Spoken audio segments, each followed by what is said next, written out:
The government shutdown could end as soon as this week after 8 Democrats broke ranks to vote with Republicans.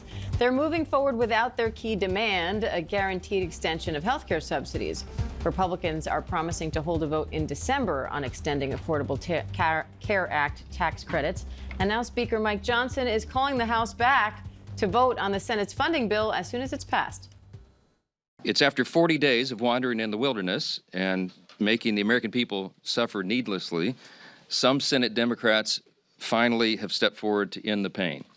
It appears to us this morning that our long national nightmare is finally coming to an end, and we're grateful for that. At least some Democrats now finally appear ready to do what Republicans and President Trump and millions of hardworking American people have been asking them to do for weeks.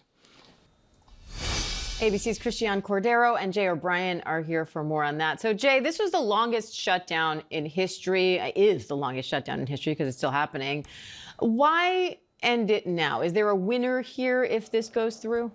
Well, Senate Democrats, the 8 who broke ranks and voted with the bulk of Republicans last night, are not getting anywhere close to what they asked for, Diane. They're getting the promise of a vote on extending these ACA tax credits to come in the next few weeks, but that vote is very much unlikely to pass when it occurs. They're also getting a rollback of some 4,000 firings of federal workers that were carried out in the early weeks of this shutdown by the Trump administration, but that's it. And that vote was something that Republicans had offered Democrats weeks ago. So they're not necessarily getting anywhere close to what they had demanded. The original demand in the shutdown was to make these tax credits permanent. Then Chuck Schumer amended that late last week to say they just wanted a 1-year extension of these Obamacare tax credits. Now, ultimately, what Democrats are getting is just the promise of a vote on these tax credits in the near future. We saw the bulk of Senate Democrats vote against this deal last night, but it was enough to convince 8 Senate Democrats to join with the majority of Republicans and get this over the goal line.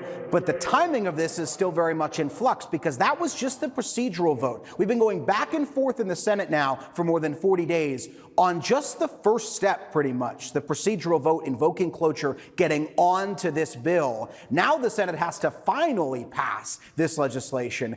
And that could come as early as today, but it could take days because the Senate is a chamber that really revolves around everybody agreeing to move something quickly. And if just one senator from either side of the aisle objects to moving this funding legislation quickly, this vote could be dragged out for days. It's unclear if that's going to happen. We're going to watch as the day progresses to see exactly how that takes shape. But we are not out of the woods fully yet. And the Senate is now back in session. Christiane, President Trump is proposing sending Obamacare subsidies directly to Americans' health savings accounts. How would that work? It's a big question, Diane. The president is specifically calling on Republicans to issue that money through Americans' HSAs.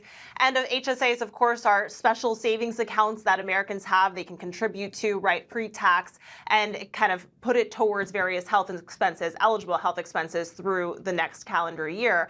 And so there are a lot of questions when it comes to this. You know, the healthcare savings accounts as a whole have expanded access through the so-called One Big Beautiful Bill that was passed earlier this year, which implies that there are a significant number of Americans who are now qualified for an HSA, but there are practical questions, logistical questions, and questions of really how many people actually support this, how would it work, and would it fundamentally change how HSAs work? Because right now, the contribution limits are $4,400 for an individual, $8,750, that's $8,750 for a family. And we've spoken throughout the shutdown, Diane, with many people who say that their premiums are set to go up by a couple $1,000s a month. So how would that math work out is a big question.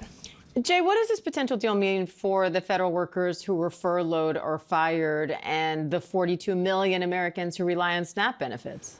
It does guarantee those unpaid federal workers, either those who were essential and showed up to work with the promise of back pay, or those that were furloughed and were told not to show up to work. It guarantees all of them back pay. That's in this deal. And that's something that we've seen the Trump administration somewhat play fast and loose with over the course of this shutdown, whether or not they would pay those furloughed federal workers, the ones who were told by their managers don't show up to work and only show up when the government reopens. There's a federal law that requires requires those furloughed workers to get paid, but the administration had been very much unclear if they were going to follow the letter of that law. Law, by the way, that President Trump signed. This also funds SNAP until September of 2026, that critical federal food assistance program. So it takes that issue off the table. It gives back pay to those federal workers, but it only extends government funding, Diane, until January 31st, which means come late January, we could be playing this government shutdown game all over again.